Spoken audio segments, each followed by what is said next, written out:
Alors, sur le projet de la caserne, ma mission, c'est la conception des espaces publics, en parallèle de mener la concertation sur le projet global et puis la question aussi des espaces publics de la caserne. Un espace public, c'est l'espace qui est donc géré par le public, donc c'est ce qui est les services de base qui sont circulés.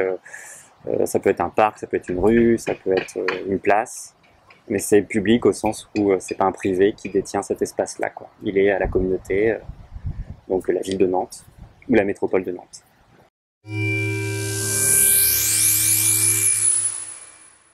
Souvent, c'est des espaces comme ils ont été fermés pendant plusieurs temps. La ville autour a bougé et elle a même rattrapé ces sites-là, les a entourés. Et donc, ce qui est intéressant, c'est que le jour où on se pose la question d'en faire un quartier, donc un morceau de la ville à part entière, on doit ouvrir ce lieu-là, quoi. D'un coup, ouvrir un espace qui fait donc ici la caserne Mélinette 14 hectares.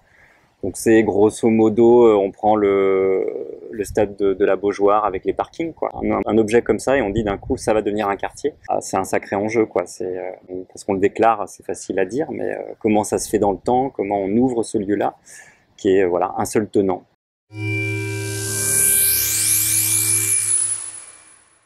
Alors là, il y avait déjà des rues dans la caserne, mais qui étaient des rues qui se regardaient elles-mêmes, hein, qui n'avaient pas de connexion avec le reste. Et oui, il y a eu un enjeu aussi de se dire, on propose des rues ou des impasses qui se connectent potentiellement avec les impasses à l'extérieur.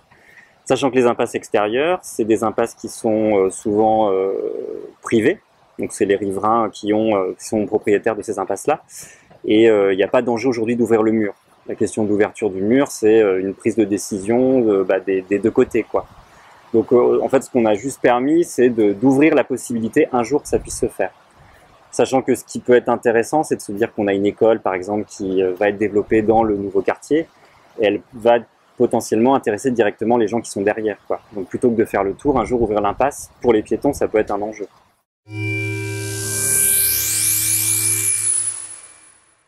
Alors, des chantiers de quartier comme ça, alors on parle toujours des chiffres, hein, c'est 1700 logements, 14 hectares. Ça se fait pas d'un coup, évidemment. Ça va se faire en plusieurs morceaux. Là, aujourd'hui, on a un premier morceau qu'on a appelé les hameaux, hein, c'est simplement dire des petits morceaux qui se construisent au fur et à mesure, qui peuvent être autonomes et reliés tout de suite à la ville. Ça court sur 25-30 ans.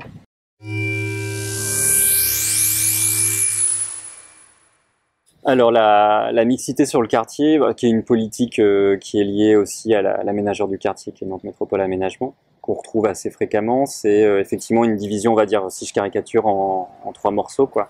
Il y a effectivement un tiers de libre, donc c'est plutôt du logement privé. Il y a du social, du logement social avec des bailleurs. Et puis il y a ce qu'on appelle le logement abordable, donc c'est-à-dire la ville qui vend des terrains à un prix plus faible, mais avec un engagement du promoteur à vendre en fait les logements moins chers et donc permettre à des primo-accédants, à des jeunes couples, à des gens qui auraient du mal à se loger à Nantes vu les prix du foncier qui augmentent, voilà, de pouvoir accéder en tout cas à ce quartier-là.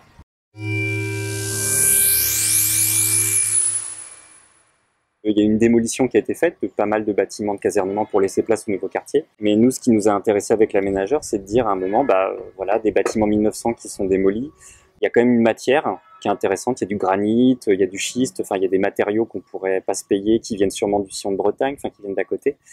Et ça, on les a conservés et aujourd'hui on les réemploie, on les réutilise dans l'espace public. Donc il y a du mobilier qui a été fait à partir de ça, il y a des bordures, il y a du pavé. C'est du pavé de la caserne qui a une autre histoire. Et c'est aussi l'idée de se dire, voilà, on atterrit dans un lieu qui a aussi déjà une histoire, même dans sa matérialité, quoi.